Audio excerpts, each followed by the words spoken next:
training. I'm still competing. I'm still can move my body, and still walk. Because I broke the C4. Yeah. It's a very, very dangerous. And the doctor say, thank God, die. When the UFC absorbed Strikeforce in 2013, Romero was among the fighters brought over. At 36, Romero joined the UFC and dropped to middleweight. His 2013 debut was explosive. He knocked out Clifford Starks with a flying knee in round 1, earning knockout of the night. His debut UFC, he gets a flying knockout. He's with me and my trainer, Paulino Hernandez. He's like, hey, man, I want to learn the flying knee, So we showed it to him, not lying, 2 weeks and 5 days before his fight. We showed him a quick little setup for it, in his first UFC fight, does it. He literally, I saw it with my own eyes. He learned this technique 2 weeks before. He followed up with another KO over Ronnie Marks, quickly establishing himself as a rising force. I mean, it's really kind of incredible that you get him, essentially at your age, just making his debut. Wild. You can see from fight to fight just how much he's evolving. January 2014, Romero faced Derek Brunson. After 2 tough rounds, he stormed back in the third for a TKO win and Fight of the Night honors. A dominant decision over Brad Tavares soon followed, pushing Romero to 4-0 in the UFC and setting the stage for greater battles to come. At UFC 178 in 2014, Romero faced Tim Kennedy in what became one of the UFC's most controversial bouts. It's the dirtiest trick in the book. Literally the dirtiest trick in the book. Why'd you leave UFC? When my heart got broken in the fight with Yoel Romero. After nearly being finished at the end of round 2, Romero remained on his stool for an extra 30 seconds before round 3, sparking the infamous stool gate. The delay, caused by excess Vaseline and confusion in his corner, gave Romero time to recover. When the round resumed, he stormed out and TKO'd Kennedy. But I saw the guys from the commission, they were right in front of you. He was screaming, get the hell out of here. I don't care what language you speak. You know what get the hell out of here means. You know what time you're supposed to be out of the octagon. You know how much time you had. The Athletic Commission rules are very matter of fact. You have 10 seconds to answer the bell. And as you can imagine, I'm a man that would know the rules. So 10 seconds passes, and that's the end of the fight. It was the UFC cut man's fault because he left a giant glob of Vaseline on Yoel's eye. He didn't want to touch it because he felt like if he touched it, could open the cut up again. I'm screaming. I take my mouthpiece out. I chuck across the floor. I point at Dana White. I was like, you're fucking going to pay me for that fight. 10 seconds happens. 15 seconds happens. 20 seconds happen. Tim Kennedy's standing up. And he's like, what is going on here? He thinks maybe the fight's over, and you're still sitting down. He wanted the fight to be over. Yeah. Yeah. And John McCarthy's like, hey, come back in. We're fighting. We're fighting. They call it Stoolgate. The corner spilled some ice. They put on too much Vaseline. They were pretending like they couldn't speak English. Ultimately, they were able to buy him an extra 40-something seconds. You only get 1 minute rest, but you took 1 minute and 30 seconds. That extra 30 seconds had to help. Yeah. Romero's corner is purposely slowly walking out. They still have the stool in there. What are they doing? He's still sitting on the stool. This is ridiculous. Why isn't he standing up? But what they're doing is they saved him some time. While I'm leaving the cage mentally, he's with the sole focus of getting back into the fight. A huge adrenaline dump, and I get knocked out a few seconds later. Body by Kennedy. Oh! And that's what we're talking about. And Romero's on top of him. Another shot. And it's all over. He's out. They're going to be talking about this one for a while. Though Kennedy protested and fans questioned the legitimacy, the win stood, pushing Romero to 5-0 in the UFC, his reputation rising amid growing controversy. Hey, what the Hey, if you can't get off the stool, that's the end of the fight. Don't stand there for another minute. Romero's faith has always been front and center. He's called El Soldado de Dios, the soldier of God, and often credits God in victory. That's the most important thing is that God. After defeating Lyoto Machida with brutal elbows in June 2015, Romero delivered a post-fight speech that sparked controversy. Speaking in broken English, he said, "What happened to you, USA? You forget Jesus." Listen. What happened to you, USA? What happened to you? Wake up, USA! Go for Jesus! Not for gay Jesus, people! The last line of his speech was hard to understand, but he thought he said, "Go for Jesus, not for gay Jesus," which, paired with the recent U.S. Supreme Court ruling on same-sex marriage, triggered a backlash online. Romero later clarified, "I'm a man of God. God is love. Who am I to judge anybody?" He stressed he meant only to inspire faith. UFC and fans largely accepted his explanation, and "No Forget Jesus" became part of his legend. Controversial, yes, but also a symbol of his unfiltered passion. In early 2016, just as Romero was closing in on a title shot, news broke that he had failed a USADA drug test. A December 2015 sample revealed ibutamoren in his system, a banned substance often linked to growth hormone use. It was a devastating blow. Romero had just beaten Ronaldo Jacare Souza at UFC 194, extending his UFC streak to 7-0. Now he faced a 2-year suspension and the harsh stigma of being labeled a cheater. Yoel Romero has just tested positive. Call it what you will. He's out. You're telling me that you don't believe that Yoel Romero ever took a steroid in his life? I think it's possible. It's possible. How's that fence you're sitting on? Anytime somebody says it was a tainted supplement, it's bullshit. Okay, some other guys, they blow up the lab. Yeah. You know? But Romero firmly denied knowingly taking any PEDs. A very interesting time for you after the fight. You get a big win over Jacare. This news comes out that you've been provisionally suspended, and everyone under the sun is calling you a cheater, a liar, all this. Everyone's piling it on you. And his drug test came back and supposedly he...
Back in business.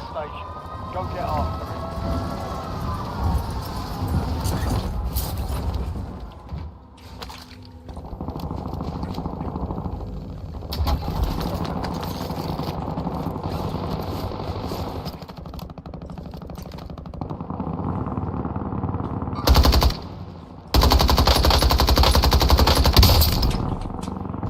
Lock back!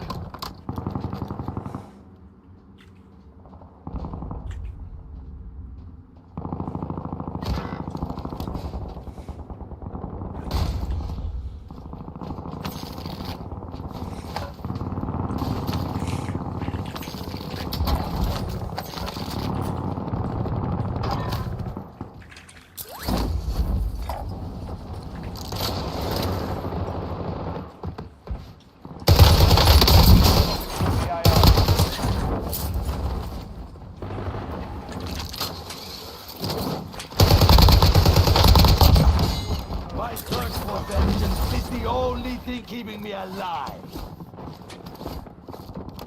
Lock back!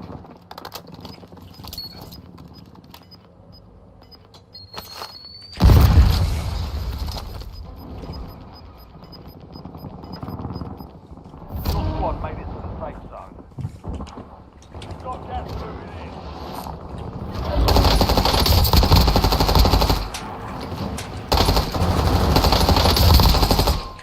Changing max.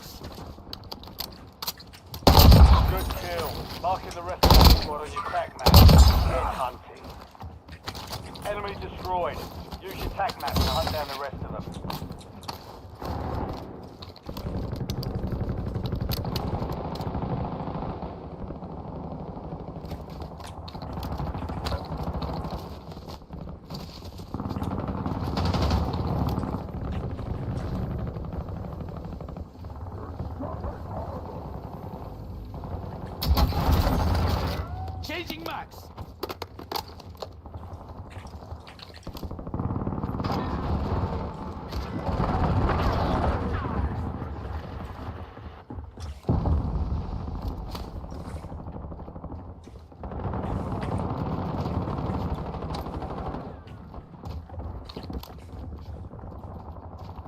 squad mate is redeploying. Well done.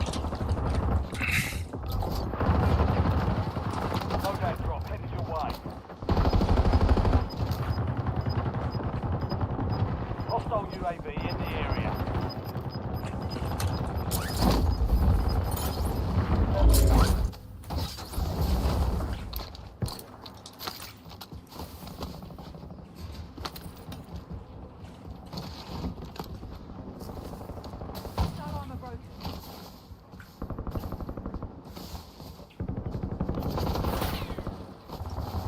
Eyes on enemy.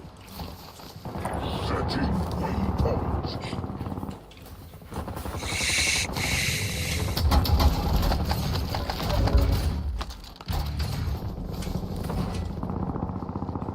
Hostile shooter.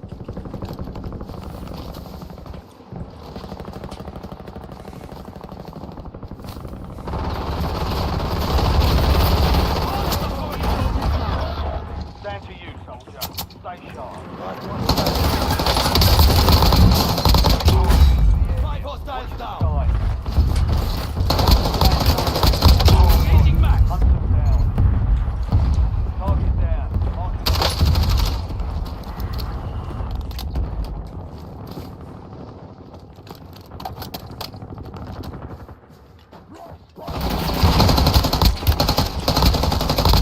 Mark remaining operators in that squad. Hunt them down. Eyes on enemy. Engaging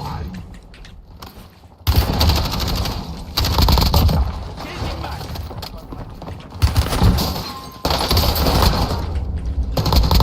Enemy destroyed. Use attack map to hunt down the rest of them.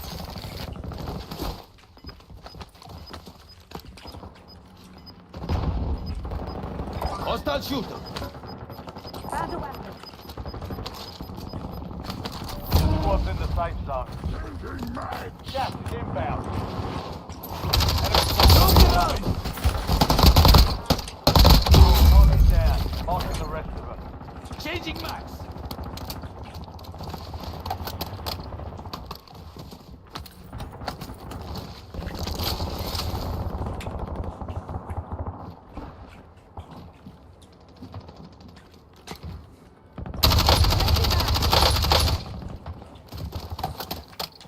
Setting waypoint.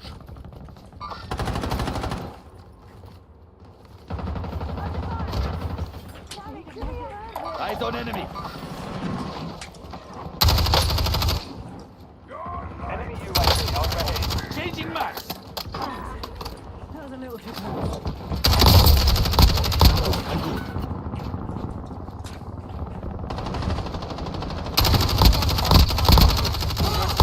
The rest of that squad on your tac map. Get hunting. Enemy destroyed. Use your tac map to hunt down the rest of them.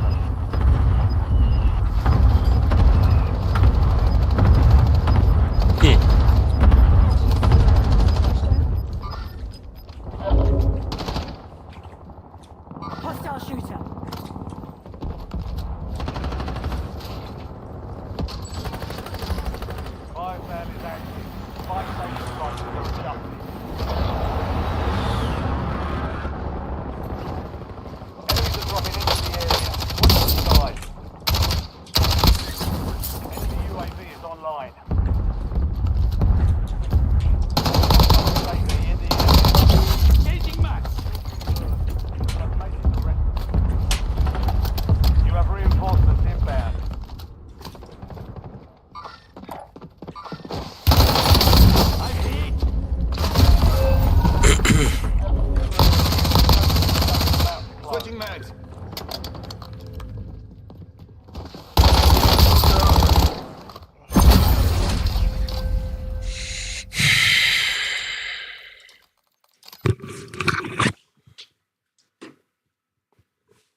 Inserting armor.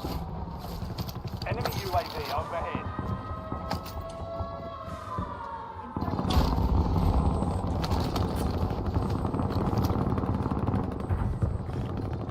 I'm good, I'm good.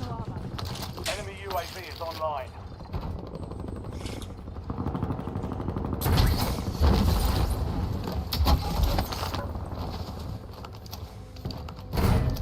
Gray authorized the UAV mission. Hostile UAV in the area. Got some loot here. Enemy counter UAV inbound. Marking cash.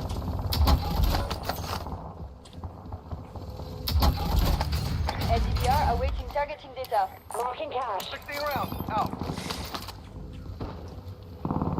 Requesting recon above.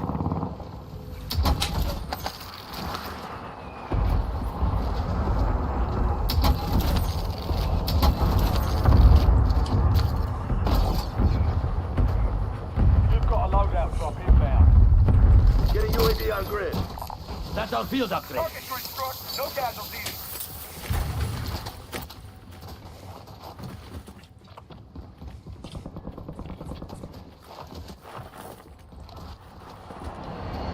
Setting waypoint.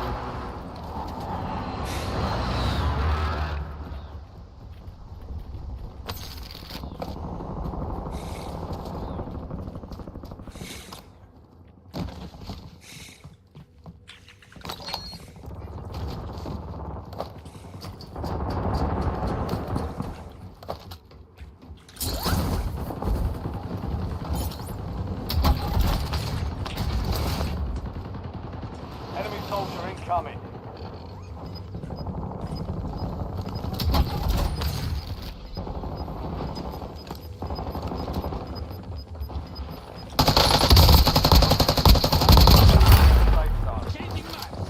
Gas is closing in. Mark remaining operators from that squad.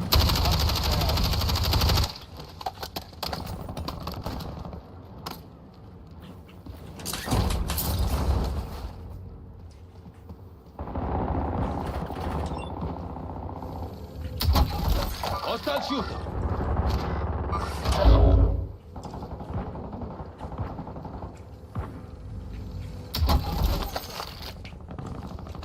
Eyes on enemy. Setting waypoint. Squad mates back on station. Good work.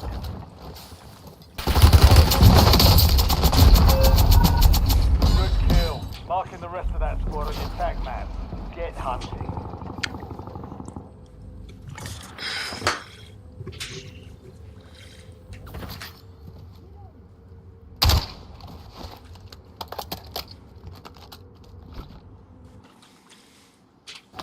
Back in business. Stand by for redeployment.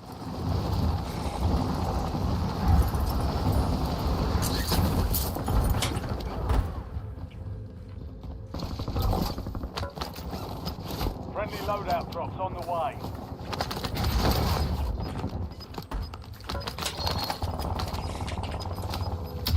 Changing max. Enemy UAV is online.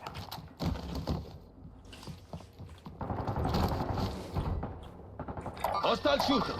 Setting waypoint.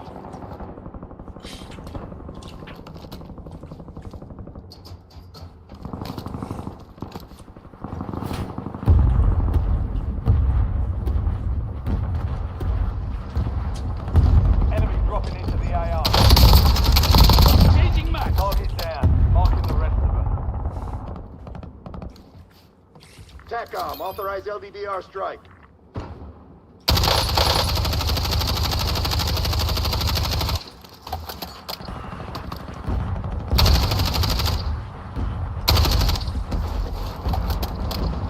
Setting waypoint.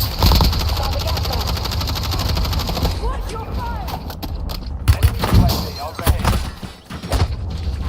I'm hit.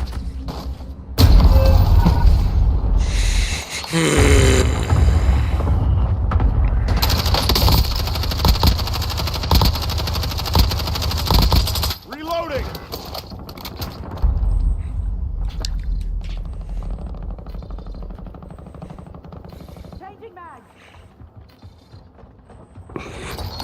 On the lo...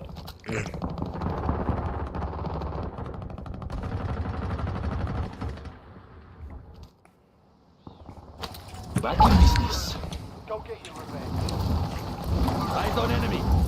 Setting waypoint. Your squad mate is redeployed. Well done.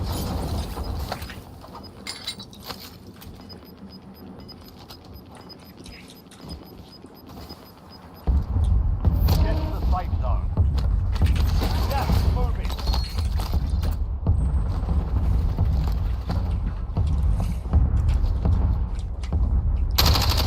Hostile ship setting waypoint. Changing max.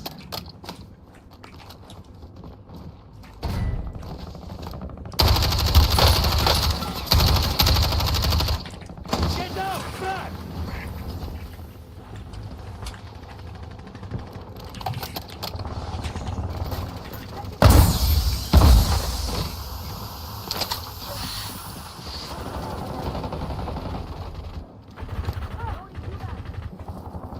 Enemy advanced UAV overhead.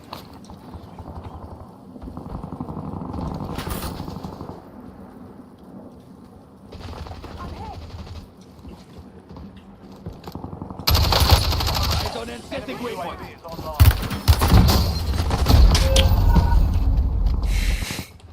Moving here.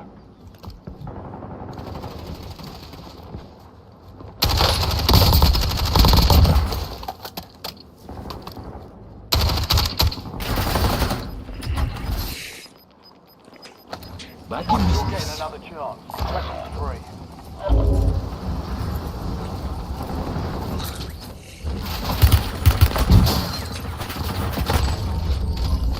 Fire sale active. Buy station prices have been reduced. I'm hit.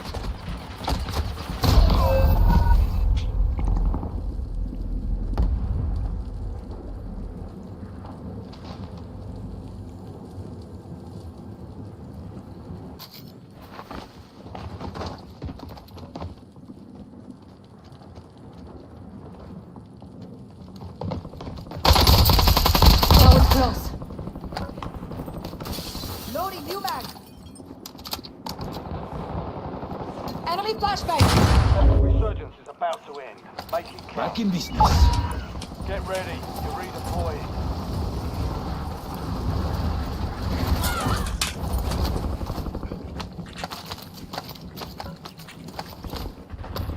Ten remain. You're almost Changing done. max. We've got 10 squads active in the field. Hostile UAV in. I'm hit. What? Ah, no, man. Etti govna. Losing ground. Moving.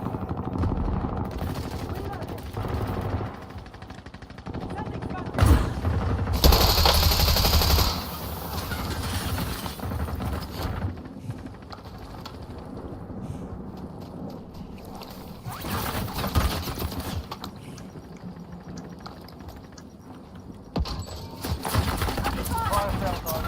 Nothing prices. Back in business. Turning you to the front. Early.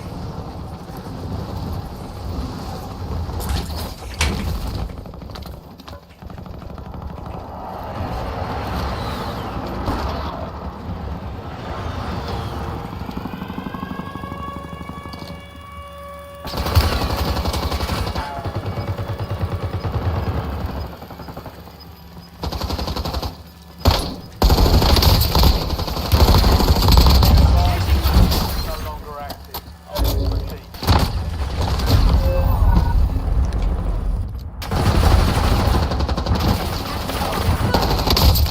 The load up now. Changing mags.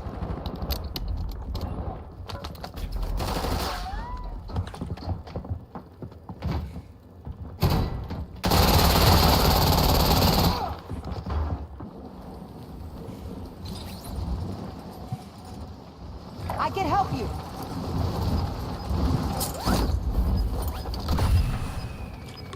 Thank you. Back in business. Head to the safe zone. Gas is moving.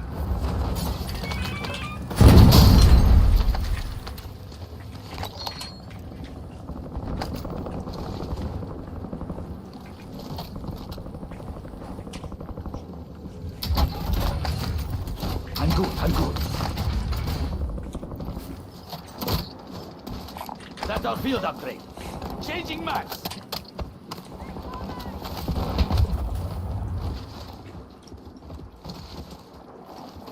Enemy UAV overhead.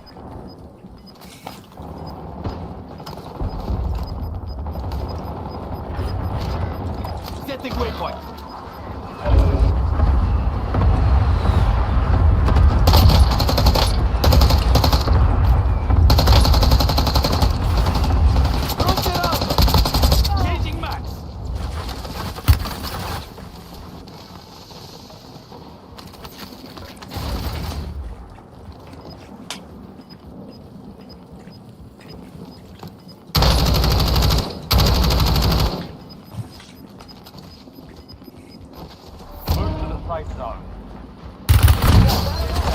Ai jebene bottare.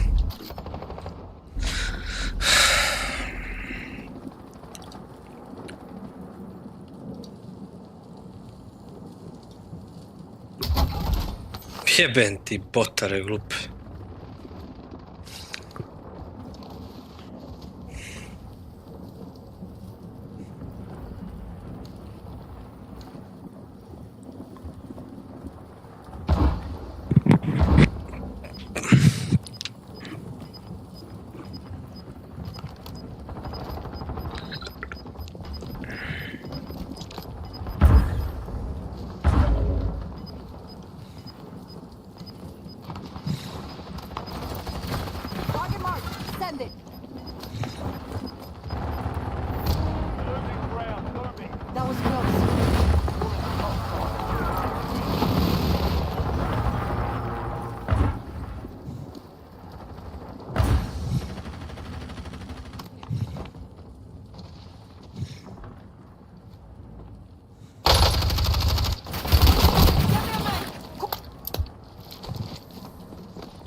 Check your gear and weapons. We'll be deploying shortly.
All stations, green light. We're deploying to the war zone.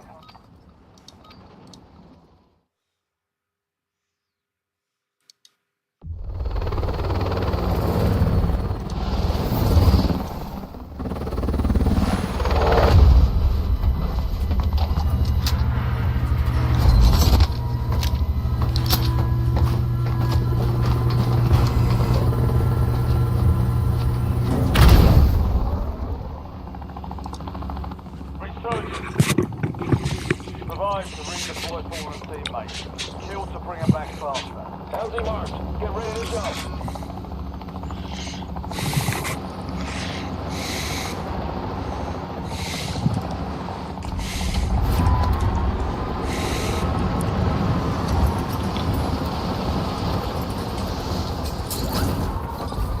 Enemy UAV is online. Inserting up! Enemy UAV overhead. Enemy counter Something UAV you want to say, inbound. soldier? Hostile Changing UAV mags. in the area. Enemy counter UAV inbound. You have reinforcements inbound. Counter armor!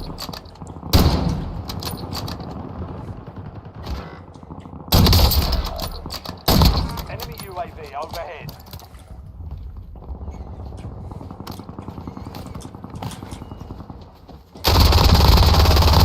Changing mags! Located the rest.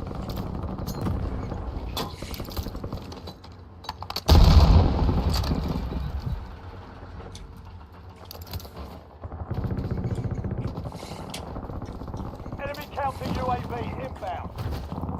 Hostile shooter!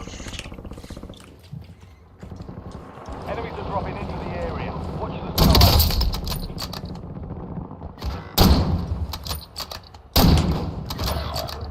Off back!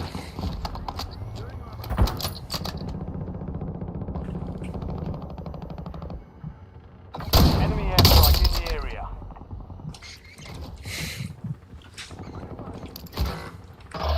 Squad mate back on track. Last one standing. Your squad is down.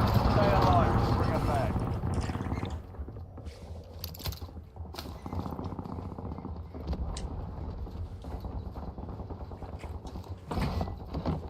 You have reinforcements inbound.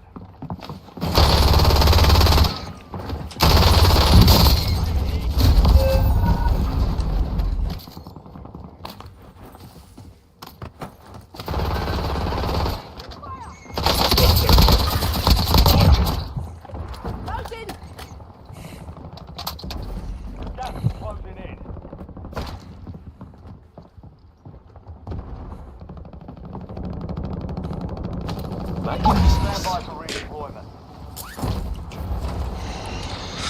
Squad mates redeployed. Well done.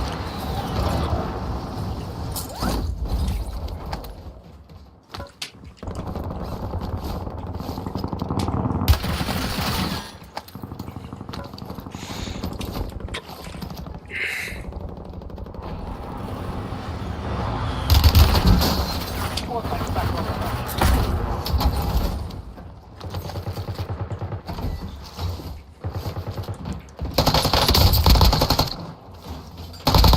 Mark remaining operators from that squad. Hunt them down. Inserting armor.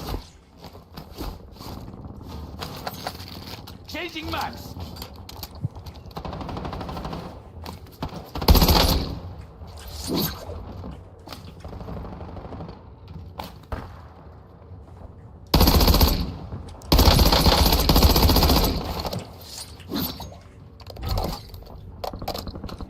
Loadout drop headed your way.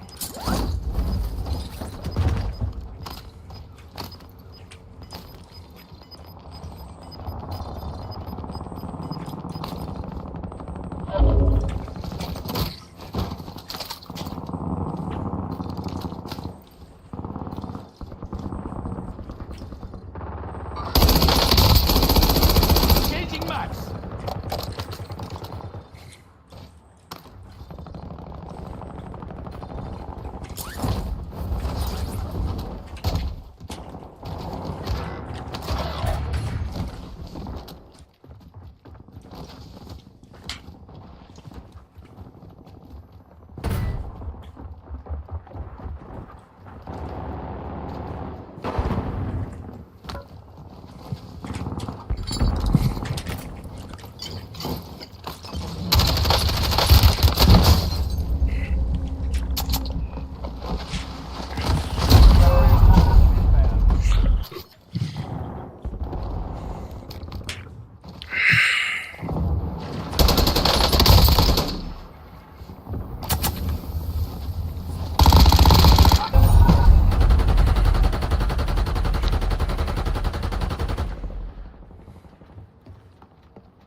Back in You're business. getting another chance. Weapons free. Your squad mate is redeployed. Well done.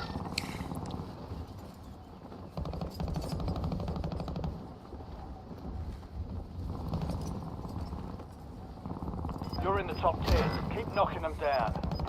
You've got 10 squads active in the field. It's all Last on one you. standing. Stay alive so your squad can redeploy. You've got gas moving in.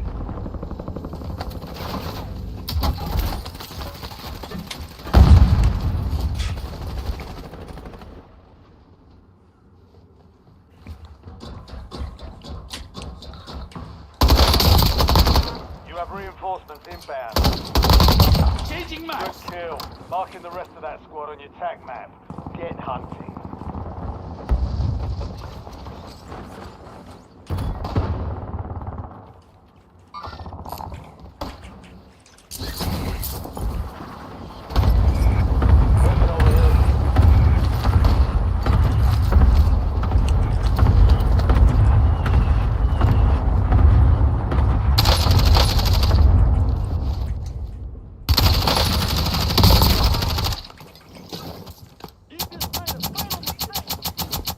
Target down. Marking the rest. Last mag. Get out. Fast.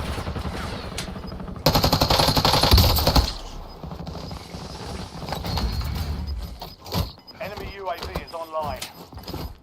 Hostile UAV in the area. Changing max.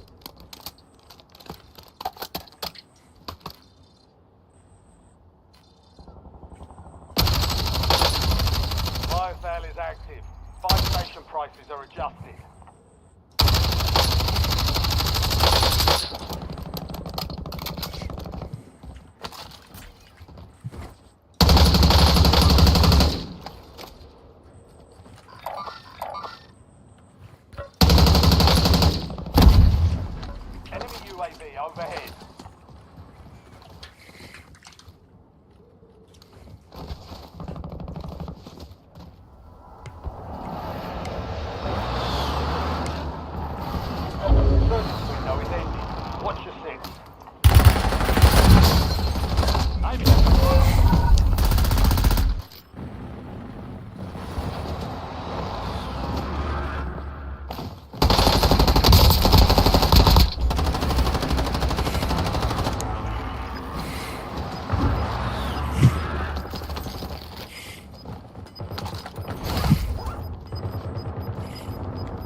Back in business. Returning you to the front. Earn this.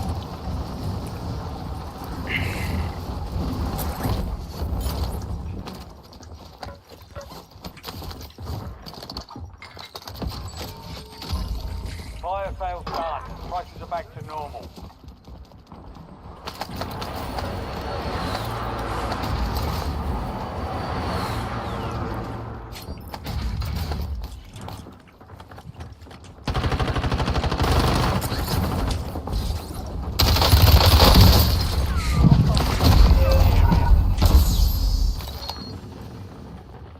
Switching mags!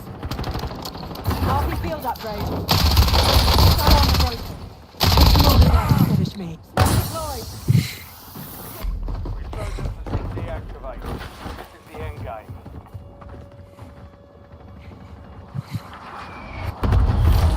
Starting our Supply crates have been restocked. Load up.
I don't like TRT. I'm not a fan. It's because people started abusing it. Things got real weird. You started to see guys like 36, 37, like Vitor, having the fucking fights of his career. It's like you're hacking Father Time. Fighting a guy on steroids, which is a hazard to my life. It's really a slap in the face.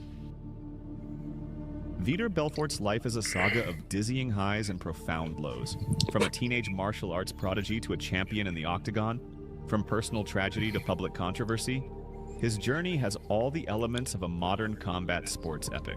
But before we delve into the legend, if you live for stories of sacrifice, redemption, and raw human grit, hit that like button and subscribe. Now, let's step into the world of Vitor Belfort.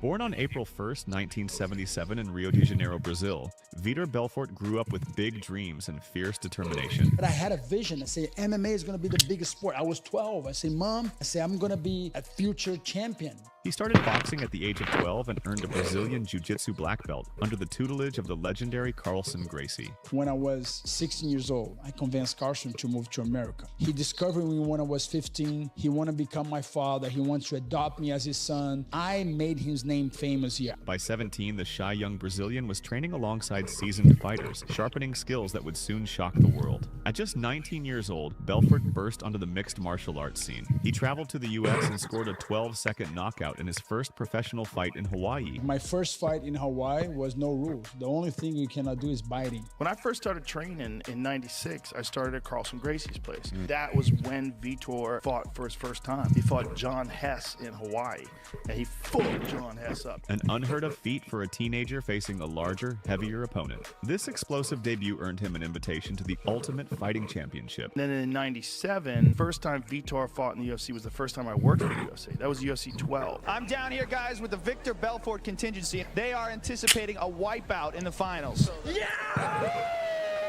I don't feel a lot of pressure because I'm really comfortable right now. I'm very confident. In February 1997, at UFC 12, the unknown teenager blazed through two opponents in one night to win the heavyweight tournament, becoming the youngest fighter ever to win in the UFC. His hand speed and brutal knockouts had the crowd roaring in astonishment. The promoters dubbed him the Phenom. I remember we all knew, but we were like, everybody thinks he's a jiu-jitsu guy, and you're going to have to deal with a hail of punches coming from this guy. Nobody knew that I was a boxer. I developed in the boxing when I was 12, so I never had to use my jiu-jitsu in the beginning, so how they call the Phenom, fast hands. And the name stuck. Belfort's early rise was meteoric. Months after his tournament win, Belfort faced the brawling powerhouse Tank Abbott at UFC 13. Tank Abbott, I really wanted to beat him so bad because he was a dickhead. In a ferocious 52-second blitz, Belfort overwhelmed Abbott with a relentless barrage of punches, and fans believed a new superstar had arrived. We feel that Vitor Belfort is the Tiger Woods, the Michael Jordan of this sport. We don't feel there's anybody that can beat him. But the fight game was about to teach the young phenom some harsh lessons. But before we dive into Vitor Belfort's battle with depression and steroid scandals, here's a quick word from our sponsor, Private Internet Access. In MMA, out quick. That was early on, and there was no testing. There was nothing. Undeterred, Belfort continued fighting 2 more times in the UFC. He rebounded with a first-round armbar submission victory over Joe Charles at UFC Japan. Then he delivered a legendary 44-second blitz against Vanderlei Silva at UFC Brazil. Apparently, he was so scared of Vanderlei, he was terrified before that fight. He was like crying in the locker room, like did not want to fight Vanderlei, but just went out there and starched him in like 10 seconds. Chasing Silva across the cage with a relentless flurry of punches that became one of the most iconic finishes in UFC history. I created that punch they call the Phenom Blitz. Yeah. That's the highlight that never got beat up. From one side of the cage to the other side of the cage, and shut his mouth because he was a big mouth. Oh my God. He was a bully, man. From there, Belfort continued fighting internationally in promotions like Japan's Pride Fighting Championship, where he notched wins but also suffered setbacks. Every victory kept his star burning. Every loss taught resilience. By the early 2000s, Belfort refocused and returned to the UFC, now competing at light heavyweight. On January 31st, 2004, after years of striving, he finally captured UFC gold. In a rematch with Randy Couture, an early punch grazed Couture's eye with the seam of Belfort's glove, forcing a doctor's stoppage due to a cut. It was an odd ending, but Belfort had achieved his dream. He was the UFC light heavyweight champion. The victory should have been a crowning moment. Yet, instead of celebration, tears streamed down the newly minted champion's face as he revealed in his post-fight interview that an unimaginable horror had struck his family that month. Just 3 weeks before that championship fight, on January 9th, 2004, Vitor's older sister, Priscilla, had vanished without a trace. As soon as that thing happened, Dana White called me and said, you don't want to fight? We understand. I said, no, I'm going to fight. I don't know if my sister will ever come back. And I will have another problem because this is my work. I got married 3 weeks later.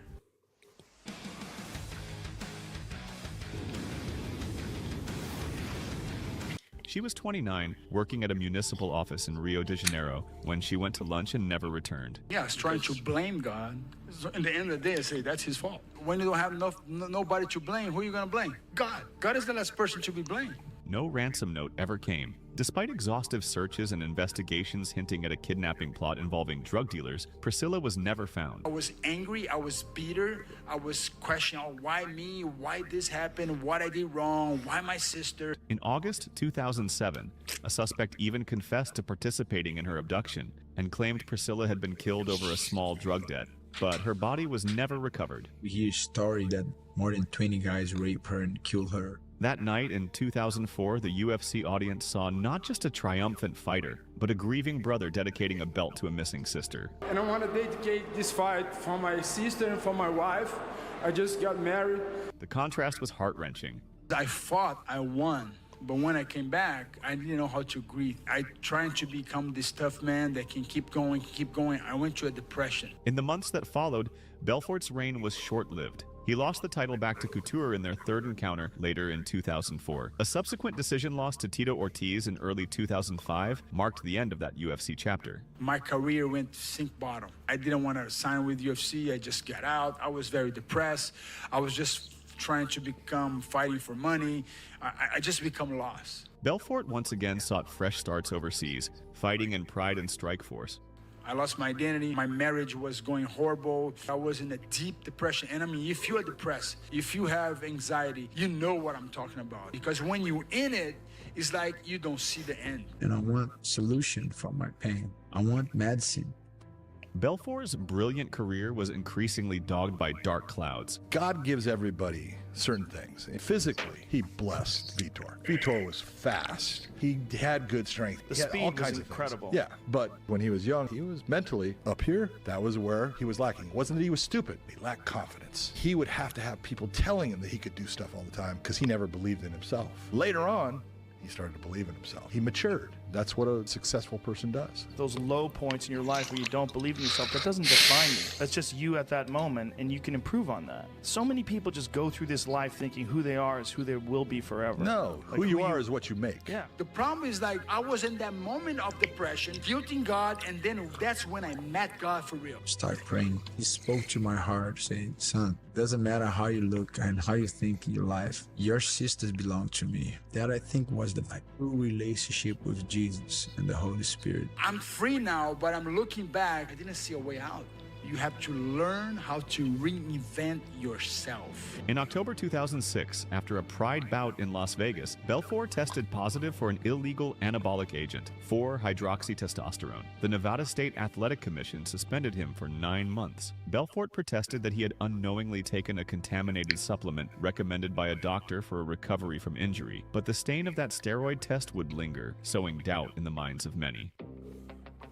In the aftermath, Belfort sought redemption outside the big leagues. Between 2007 and 2008, he fought in the UK's Cage Rage promotion, capturing the light heavyweight championship and defending it successfully. His performances were solid, but far from the grand stage he once commanded. However, in 2008, Belfort's relevance when he signed with Affliction, a high-profile promotion featuring many UFC veterans. There, he delivered highlight reel knockouts over Terry Martin and Matt Lindland, the latter being a vicious left-hand KO that reminded fans of the young, explosive phenom. Belfort's resurgence led to a high-profile return to the UFC in 2009. At UFC 103, he faced former middleweight champion Rich Franklin in a 195-pound catchweight bout. In vintage fashion, Belfort unleashed a thunderous left hook, knocking Franklin out cold in the first round. The performance was so emphatic that it catapulted Belfort directly into title contention, reigniting his career on the biggest stage. In 2011, Belfort earned a shot at the UFC middleweight championship against none other than Anderson Silva at UFC 126. The build-up was intense, pitting two Brazilian legends against each other. However, Belfort's title hopes were brutally dashed when Silva delivered one of the most iconic knockouts in MMA history, a front kick to Belfort's face that dropped him instantly. The image of Belfort collapsing became an indelible moment in UFC lore. Still, the defeat didn't push Belfort into obscurity.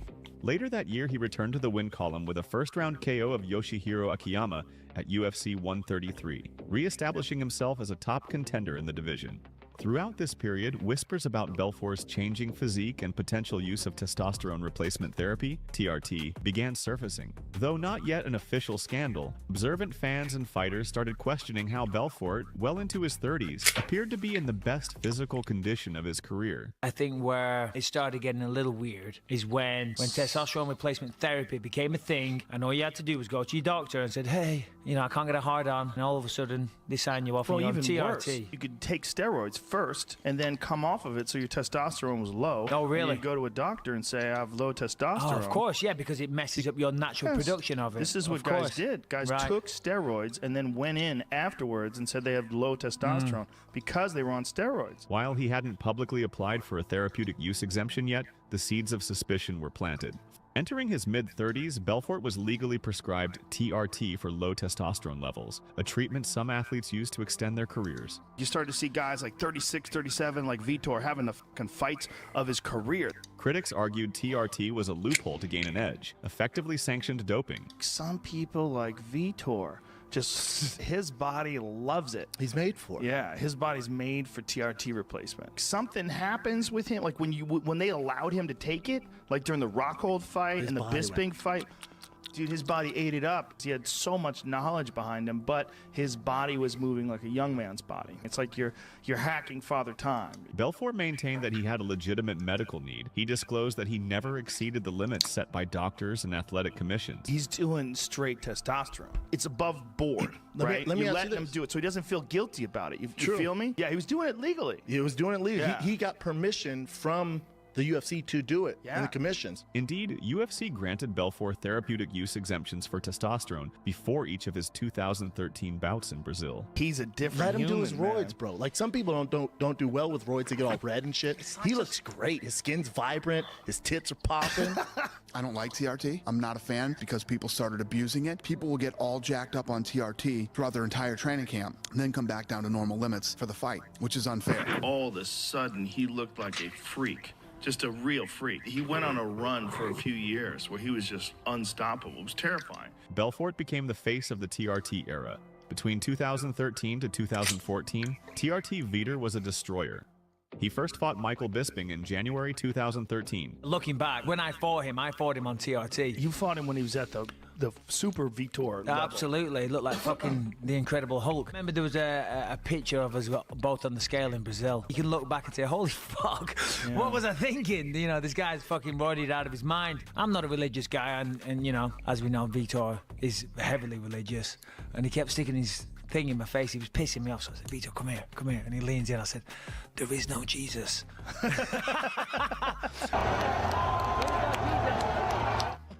Probably wasn't the best thing to say to a juiced up TRT Vitor. My emotion was simple. And when he said that word, Jesus wasn't real, he was just feeding the lion that is inside of me. I couldn't spin, I couldn't kick him there, so I'll wait for the next day. Delivering a brutal head kick knockout that derailed Bisping's title hopes. And Bisping is opened up and in all sorts of trouble. That'll do it. Me getting dropped with a head kick in the second round. Maybe that was God thwarting me. Who knows? So it turns out that kick to the head from Vitor, that would soon become my worst nightmare. Vitor Belfort, juiced out of his mind, kicked me in the head, detached a retina, then it redetached, then I got glaucoma, just one thing after. Vitor Belfort then faced Luke Rockhold in May. Luke Rockhold saw him at the weigh-ins, and he was like, my first thought was, what the is this guy on? Kicked me in the head, too. Yeah, no, it was at that same time. All the fights were in Brazil. When you get down there and you start facing, you start feeling like this fucking energy of this guy is just juiced out of his gills. You're like, you cannot feel good about that. Devastating Luke Rockhold with a spinning head kick. Capping off the year by finishing Dan Henderson with a thunderous uppercut. Vitor Belfort has done it again! By the end of 2013, Belfort was on a terrifying 3-fight knockout streak. But how do you not respect what this guy has done? Listen, Vitor lifted him off his feet and knocked him out. His leg was shaking. Dan Henderson's leg was shaking. Vitor is getting a title shot. I'm blown away by Vitor. Still, many in the MMA community were skeptical. Former opponents openly questioned how a past steroid offender could be allowed on TRT. The Nevada Commission was hesitant too. Its director at the time doubted Belfort would ever be approved for TRT in Nevada. Vitor Belfort is not fighting in Brazil because he can get away with something down there. That's ridiculous. First of all,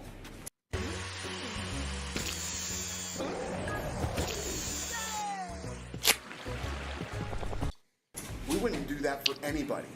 We would never put together a situation where a fighter has an advantage over another fighter. The issue came to a head in early 2014. In February of that year, Belfort was in Las Vegas when the NSAC ordered a random drug test. He lives in Brazil, and they had tested him one time when he was in the United States, and he was off the charts. And so then it started this controversy, and then ultimately they got rid of testosterone use exemptions. The results showed his testosterone level was well above the therapeutic range. I mean, when he showed up in Nevada, the thing that was bad about that is he showed up and they're like, "You're on testosterone?" "Yeah, I'm on testosterone." I mean, everybody knew it. You shouldn't have come to Nevada till you were off it. I'm so glad that TRT is gone. Days later, on February 27, 2014, Nevada regulators voted unanimously to ban TRT usage altogether. Dana perhaps stated our commitment best when he said, "We believe our athletes should compete based on their natural abilities and on an even playing field." Belfort immediately discontinued TRT and withdrew from a planned title fight, acknowledging that the era of sanctioned hormone therapy was over. The TRT-Vitor debate became the biggest scandal in MMA until another revelation emerged. The story begins with UFC 152, held on September 22, 2012. That night, Belfort challenged John Bones Jones for the UFC Light Heavyweight Championship. Many viewed Belfort as the underdog, but in the first round, he came shockingly close to finishing Jones with a tight armbar. A lot of people say that maybe you snapped his arm. He had surgery on his arm after my fight. And in that moment, I had his arm. And the referee came, so I started and started cracking. You could have bent it backwards. Yeah, but I was too nice. I let it go. So you didn't want to. That could have ended his career. Yes. So I said, "Oh, really? Oh, yeah. You get arm broken like that. Yeah, it's hard to come back from that." Jones escaped, rallied, and eventually submitted Belfort in the 4th round. The fight became an instant classic, but behind the scenes, a disturbing truth was quietly buried. In 2015, years after the bout, leaked documents revealed that Belfort had returned elevated testosterone levels in a pre-fight drug test leading up to UFC 152.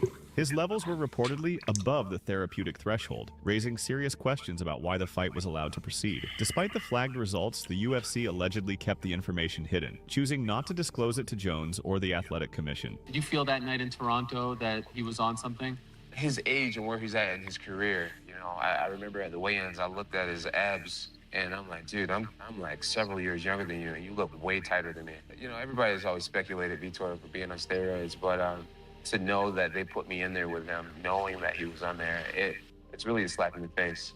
Journalist Josh Gross from Deadspin reported that the UFC had known about Belfort's flagged results, but still sanctioned the bout without informing Jones, a move critics described as reckless and unethical. Let's talk about a recent article by the website Deadspin alleging that you tested for high levels of testosterone prior to your UFC 152 fight with John Jones. What is your reaction to these accusations? I was starting my treatment and I had approval of my doctor and with the UFC, so they need someone to step into that fight. I offer myself. I share all my exams with them, and one went public. I think everything got approval. To tell you the truth, I don't know anything to say. The Belfort-Jones controversy became a landmark case in MMA ethics, raising questions not just about fighters but also about promotions prioritizing business over safety. It remains one of the sport's most infamous hidden positives. They let the fight go on, knowing that I was fighting a guy on steroids, which is a hazard to my life. So, all gets back to what I was saying about just the power of the UFC and this Athletic Commission, and eventually something needs to be done about it. We would never put together a situation where a fighter has an advantage over another fighter. The aftermath tarnished Belfort's legacy for some. He became a polarizing figure, celebrated for his highlight reel knockouts, yet vilified by rivals as a cheater who relied on chemical enhancement. When I was taking and I was doing church, I was very reasonable. You know, I didn't hide for anyone. Everybody knew it. Belfort himself later admitted the transition off TRT was difficult but necessary. But what you don't hear is a fighter who comes off of it and then he still competes very well. Was it a hard transition to do that? Yeah, it wasn't easy because, you know, I still need the treatment. I wish I could have the treatment, but it's banned for my sport. And of course, I think the reason that I got too much hit because I was devastating the young generation. He underwent additional testing to prove he was clean by mid-2014. I had a medical issue, and I'm glad that no more TRT. So now Victor is ready to conquer what is Victor. I'm looking to justify myself by hard work, ethic, living true. You know, I've been testing 7 times. Everything's clear. Nonetheless, the moniker TRT Vitor would stick in the public consciousness. Even as the controversies swirled, Belfort fought on and remained a top contender. In 2015, he finally got another shot at the UFC middleweight title, this time against the new champion, Chris Weidman. If you look at Vito when I fought him, he looked like a cross between a powerlifting champion and the Incredible Hulk. When he stepped in against Chris Weidman, he looked like somebody's out of shape, middle-aged man, a dad that went to the gym once a week. I have no respect for that guy whatsoever. I think he's a piece of shit. Belfort, now off TRT, came up short, falling via TKO. It seemed Father Time and the sport's tougher drug standards were catching up with him. He notched a few more victories, including a vintage knockout of Dan Henderson in their third encounter. But losses to younger fighters like Jacare Souza and Gegard Mousasi signaled that the Phenom was nearing the end of an era. When you looked at Vitor and how he fought and how he looked and everything else, there's no doubt about it that TRT, I mean, that's what the stuff is designed to do. Stuff is designed to make a guy my age work like a guy John Jones' age. It definitely worked for Vitor. On May 12, 2018, at UFC 224 in Rio de Janeiro, 41-year-old Vitor Belfort entered the cage for what he had hinted would be his final UFC fight. Fittingly, it was against another legend, Lyoto Machida. For one round, the two veterans battled cautiously. Then, early in the second, Machida delivered a sudden, spectacular front kick, the very technique that Anderson Silva had famously used to knock out Belfort years before. The kick landed flush and Belfort was knocked out cold. It was a brutal full-circle moment. After regaining consciousness, Belfort removed his gloves and placed them on the canvas, the traditional symbol of retirement. In the post-fight interview, voice quavering but dignified, he addressed fans and fellow fighters one last time. It's been a long ride, and I think, you know, life is about beginning, middle, and end, and I think I come to the end, and I'm leaving my glove here. I want to congratulate you on an historic career. Your future is in the UFC Hall of Fame, and someday we look forward to your induction. Let the Phenom hear it one final time! Vitor Belfort! With those words, Vitor Belfort officially announced his retirement from the UFC. After 22 years of professional competition, his record stood at 26 wins, 14 losses, and 1 no contest. The crowd in Rio applauded the Brazilian icon, honoring a fighter who had given them so many unforgettable moments. Stepping away from the UFC did not mean stepping away from competition or the spotlight. True to his warrior spirit, Belfort soon sought fresh challenges. In 2019, he flirted with a comeback in Asian Promotion 1 Championship, though no fight materialized. Instead, Belfort turned his attention to novel combat sports spectacles. On September 11, 2021, he made headlines worldwide by boxing 58-year-old legend Evander Holyfield in an exhibition match. Were you scared of Evander Holyfield? Of course. You kidding me? He rocked me so hard. In the first punch, I got like, man, I'm not going to joke here. Yeah. The bout, promoted by Triller, was surreal. A former UFC champ versus a former heavyweight boxing king. Belfort, 44, swarmed the older Holyfield from the opening bell and scored a standing TKO in under 2 minutes.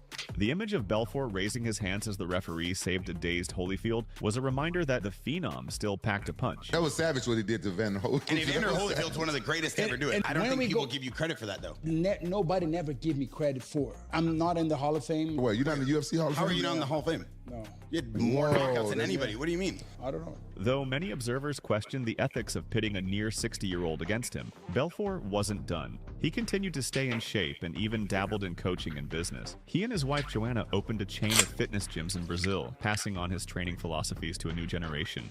Publicly, Belfort embraced his role as an elder statesman of the sport, mentoring young fighters, making motivational appearances, and often speaking about the importance of faith and family and overcoming life's trials. In April 2023, Belfort returned to the ring for another boxing exhibition, this time against a familiar face from MMA, fellow Brazilian Ronaldo Jacare Souza. On the night of his 46th birthday, Belfort went toe-to-toe with Jacare in a boxing ring in Milwaukee. He nearly finished the fight with knockdowns, but ultimately went the distance and won a unanimous decision. The bout was part of a trend of MMA veterans testing their skills in boxing, and Belfort looked happy to indulge his competitive fire once more.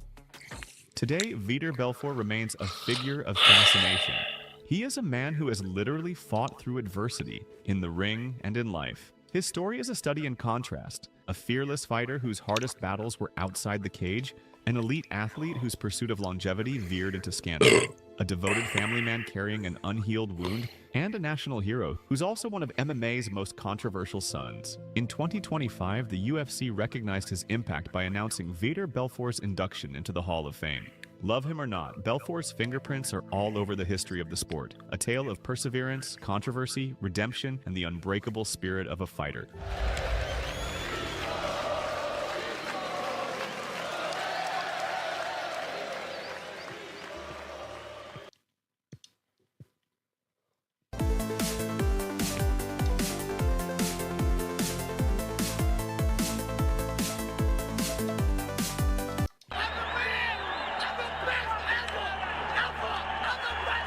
Phil Baroni's not a good guy. Every fighter has a certain amount of crazy. Some guys, their crazy burns them down. It burns down everything around them. People around here don't get it. I'm the man. I'm the shit. Isn't he in jail right now? Baroni's in jail for, allegedly, murder, killing yeah. A bad one, too. Oh. Beating to death. It's brutal, man. He killed a female who was from there, who owned a little grocery store, who has 2 young kids. Just awful. And CTE comes into play, then there's a lot of guys that just get real impulsive. They become addicts. They fuck up all relationship. Baroni left a boy without a mom and loved ones suffering. If you enjoy diving into the untold stories behind MMA's most notorious fighters, make sure to hit that like button and subscribe. Now let's step into the chaotic world of Phil Baroni. Born on April 16, 1976 in Massapequa, Long Island, New York, Phil Baroni grew up in a stable household, but quickly earned a reputation for street fights and toughness. And Phil, as a young guy, was a tough, scrappy kid. Ever since I was a little kid, I always wanted to be the fighting champion, whether it was boxing or pro wrestling or whatever. That was just what I always wanted to do. He wrestled at Massapequa High School. Since 7th grade, I wrestled. Sure. I wanted to be the baddest guy on the planet. I wanted to be the toughest, so, wrestling was what I was into. I loved it. Then became a 2-time All-American at Nassau Community College before being expelled in his senior year. Freshman and sophomore year, I took 5th and 2nd in the nation, you know what I mean? Division I wrestling. But then I got into the MMA and I wanted to do that. And I'd be training jiu-jitsu and shit. Coaches would be getting pissed at me, you know what I mean? I ended up knocking out my college wrestling coach. And I was bringing in the boxing gloves and I was beating up everyone on the team. So one day he was in there in the wrestling room and I put on the gloves and I knocked his ass out. Wow. Brought him the big gloves and I had to transfer. Baroni briefly attended Hofstra University, then secured a scholarship to Central Michigan University, where he double majored in biology and psychology. I used to have a job where I used to move money, collect. It's a little setup. I got jumped. They tried to get the money, this and that, and I wouldn't give it up. Got cut in the back of the head, fought my way out of it and ran. Got stabbed in the shoulder too. But I survived and moved to Michigan. Kind of how I transferred at Hofstra. Went to Michigan to wrestle. Phil Baroni got nicknamed the Badass of New York. If you don't know who Phil was, he was raised since he's a kid up the block from me. His father was involved with me. At about 16 years old, for people that don't know, he lived with me. Phil got involved in some criminal activity with me, the organization, the Gambino family. So when people call him and say he's the badass or what, well, he's a badass for a lot of things. He got involved in scores with me. He got involved in robberies with me as a young man. Baroni's father is not dead. He wanted nothing to do with Phil his whole life, but once he saw Phil doing good in the UFC, then all of a sudden he wanted to be in his life. They didn't have a good relationship all throughout Phil's life. That's the reason why he spent a lot of time with John A. Outside wrestling, he competed in bodybuilding and began striking training, building an impressive combat base, a 7-0 amateur kickboxing record, and a 10-0 amateur boxing record, all knockouts. This mix of controversy, raw aggression, and athletic success set the stage for his move into professional MMA by 2000. How much MMA training did you have prior to your first fight? Well, I was a college wrestler. I was doing some boxing and kickboxing and like 18 fights. All the wrestlers who were watching UFC, and I just happened to be the guy on the team that used to be a jiu-jitsu guy, so I had some training. I signed up for a fight, and then I joined the gym. 8 weeks later, I was fighting. Baroni made his professional MMA debut on August 5th, 2000, blasting through John Hayes with a 35-second TKO. So you took 7 months off after your first fight from mixed martial arts. Were you doing Tough Man at that time? Well, I was doing some Tough Man too, yeah. Phil Baroni is going to Central Michigan on a full wrestling scholarship. Phil does this Tough Man competition, and this guy, Ole Thorson, is the guy across the ring from him. Ole ran from him the entire bout. I knocked him down because he was running around and doing all that shit the whole time. He was looking up, I hit him with a fucking uppercut when he was on the ground. The wrestler, a bigger guy. Oh, he's down on his back and he gets punched. What is that? Man. They didn't like that shit. Jackson punch right there. All right. Oh, knee to the head. This isn't ultimate fighting here, dude. Keep the knees down. There's rules in Tough Man. So was it a disqualification? Disqualification. And then after they raise Ole's hand, Phil goes berserk. Fighting out of the yellow corner. Oh, my Thorson. Ole Thorson gets the decision in Baroni's chest. Oh, look at Baroni. He's coming after him. My boy trying to get away. He don't want no more. Murray got right in between him. Somebody help get Murray out of there. Just weeks later, he was in the UFC. It just blows my mind, though, to think that you had a fight and then you went to the UFC. That's really how that went? My first UFC fight I was 24. I got a short notice fight, and I was brought in as a boxer. I was 10-0 in amateur boxing and 7-0 in kickboxing. I think that was pro. UFC number 30 replacement fighter. I was the local guy. They always used to have a local guy get their ass kicked. At UFC 30 in February 2001, the 24-year-old outpointed Curtis Stout to earn a unanimous decision in his debut. Congratulations on your first victory in the octagon. How'd it feel? Felt great. It's about working for it for a long time. I thank my trainer, Keith Trimble, for putting up with me and all the crap, teaching me how to fight. And then I got kicked out of the UFC for like wrecking the bathroom or something. I got in a street fight with somebody. A summer win on the regional circuit pushed his record to 3-0. On Ken Shamrock's show, killed some really tough dude that Joe Silva was really impressed with, this Russian dude. So the UFC brought me back and put me against Matt Lindland, the Olympic silver medalist. Phil was one of the original guys to have a gimmick. Phil used to come out, he'd wear a robe like a boxer would wear, and he would dance a little bit on the way to the ring, and he was the New York badass, and he would hire his own girls. They'd like dance him to the ring like a pro wrestler. That might sound silly for you, but at that time, that was wildly entertaining. In November 2001, Baroni suffered his first loss, dropping a decision to Olympic wrestler Matt Lindland at UFC 34, the start of a heated rivalry. That won that fucking fight, dude. Totally won that fight. They go out, they have their match, Matt beats him. So the next thing you know, Phil comes out to Team Quest to train with us. He was actually living at the gym. It had a shower and had somewhere to cook food. And what's the best part of fight life for you right now? Man, shower. I always have to say shower. Wake up every day, run 6 miles, then a shower, eat, then go to the gym, work out hard, mitts, technique, then shower. So that's pretty good, shower. Night training like you just saw. And shower. So pretty much the best part of my day is shower. He rebounded at UFC 37 in May 2002, stopping Amar Suloev in under 3 minutes. Suloev, flying knee, he grabs on. Another knee, and that's a foul. Cannot knee a down opponent. GD time, continue. Here we go. I can't believe Baroni came back from that knee. And look at the He's run. going the rights now, raining it down. He is down. He stopped the fight. Baroni really fought through, and he reigns victorious. You took some big shots. You took that knee. Second, but you came back. You came right back. I wasn't hurt, bro. I was fine. I took no big shots. I'm the best 185-pounder in the world. Line him up and I knock him down. Then came his breakout moment. At UFC 39, Baroni demolished former champion Dave Mene in just 18 seconds with a furious knockout.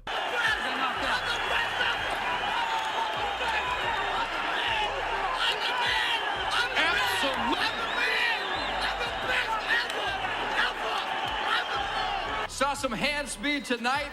Talk to me, man. Relax. No one wants to hear what you got to say. I'm the future champion. Hey, Linlin, I got a right hand with your name on it. I'm the man. I want my fucking belt. A brash, unforgettable celebration that captured his cocky New York persona and cemented him as one of the UFC's most talked about prospects. I turned around and the fight was over. And he jumped up on the cage and tell him what you said. Tell him what you told the world. That was the best ever. I just had to tell the world, what was up. In February 2003, Baroni tried to avenge his loss to Matt Linland at UFC 41, but Linland's wrestling again shut him down, handing Baroni his second defeat.